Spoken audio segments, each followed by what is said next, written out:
Nice and sunny and excellent here, an excellent Sunday. And, here over the next few days, we're going to see more heat on the way. Weather First meteorologist Gary Frank with an update. Fair weather clouds, that's been the case, but temperatures in the mid 80s. We didn't once again get to 90 degrees. So a brief break over the last couple of days after we started out so nicely. And just to show you where we are in terms of what's going on, temps in the mid 80s everywhere. That cold front that moved through really kept us in the cooler side. And we started off at 63 degrees, 60 in Farmington, 59 in Mount Vernon, even 59 in Chesterfield. A lot of spots in the 50s. I think we'll see something similar again. But with 63 being our low temperature, that was the 11th coolest low all time. It was not a record, but it just tells you that anytime you look all the way back to 1874, and for a day, it was the 11th coolest, that's when you know it was a little chilly for this time of the year. A cool night again. I think we're going to get even cooler, a notch cooler in some cases, 62 degrees, with some areas in the 50s once again. Tomorrow afternoon, though, we'll start off in those 60s and head for the mid to upper 80s, right around 90 degrees. I think we're top out at 91, so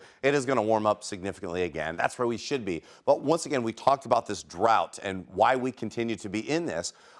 You'll look at hit and miss areas that have brought us all the way up in extreme drought, but parts of St. Louis and Litchfield are not. And why is that? Well, obviously, you've had some of those very localized heavy rainfalls with 2, 3, 4 inches of rain. That keeps you away from that. But we also look at areas that have been extremely dry.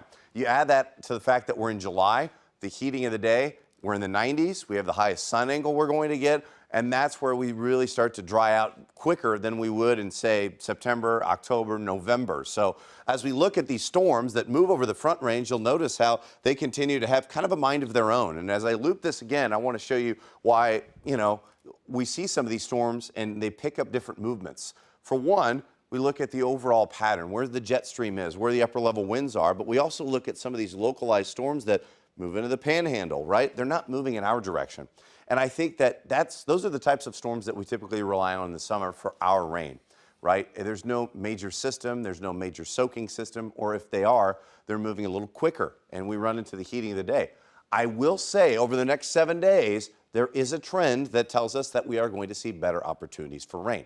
So that is a positive when it comes to the drought. However, what does that mean for us? I think Tuesday's still dry, but by Wednesday, we'll see one of two things. Either one of those types of storms moves in the early morning hours or holds off. And as that boundary that creates it lingers, we at our heating of the day will see a second round of storms. And that's what I think is going to be the key for us.